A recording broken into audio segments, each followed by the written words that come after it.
So now we have the MP in the UK. Let's do this next story. The MP in the UK. Wes Streeting vows not to cut and run to a safe seat at the next general election, despite Health Secretary facing a huge battle to cling on to his seat. He's going to lose his seat. People cannot stand Labour at the moment. I'm hoping they will get demolished on May the 1st in the local council elections. And that's not... I know it sounds unfair because the local councillors have nothing to do with big MPs, but they have. They are following the line and they are destroying boroughs, councils and areas. Birmingham was Labour. Looks like a shithole. Let's be honest, we can't make out. Rubbish everywhere and people making out.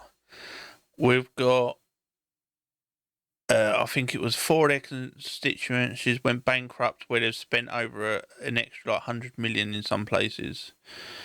They have no control, and some of the stuff that they spend it on, they go, oh, well, we've got to cut Binman's salary because we haven't got the money. But you paid for a bit of art that cost 20 million quid. That's the pay rise that the people needed. Oh. You built a bridge and it cost you 100 million. Well, that's how much the bridge costs. I know some travellers that could have built that for you for about 30 grand, love. And I'm not talking about a big bridge over a motorway now. I'm talking about a bridge over like a pond. And this is the problem. They pay 10 because they are the council and they know it's government funded, which is people paying their taxes. They get charged 10 times the amount. Railways, exactly the same. We put a bit 1.3 billion, I think, last time I looked into the railways. I worked on the railways, and some of them railway jobs that they say cost so much, I understand why. We would turn up with 30 people and get sent home. All of them 30 people get paid. For me to turn up would cost them 500 quid or £1,000. We would still get paid. Because Network Rail or the company that are running it can't be bothered to work that night. Or they haven't got enough workers. And some of the companies just take the piss. I'm sorry, they do. They would turn up 3 hours late and then they would leave 2 hours early because they wanted to miss the traffic. So they'd be there for an hour or 25 minutes. London Underground, exactly the same. We put up handrail. And when one of the people inspected it, it had two, how can I put it? Two threads above the actual nut. And we weren't allowed to grind it down because of noise. And we weren't allowed to cut it because it had to be that size when it was put in. That cost 63 grand to have that handrail put in. £63,000 for a handrail that you could have done for £2,000.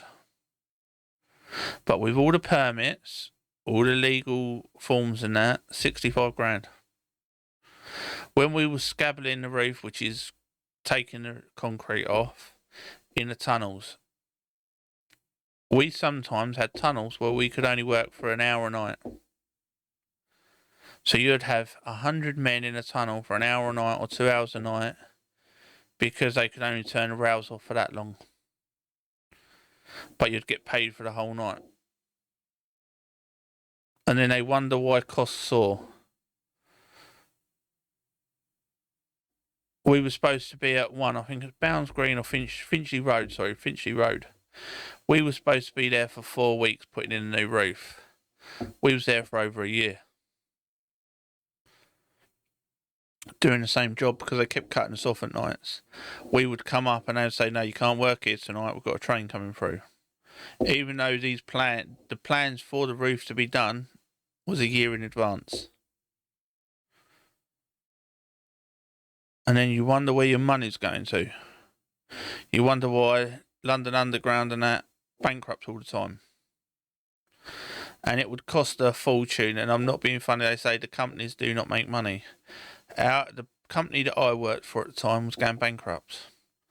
6 months after he got the London Underground tube work, he bought himself a Bugatti Veyron when they first come out.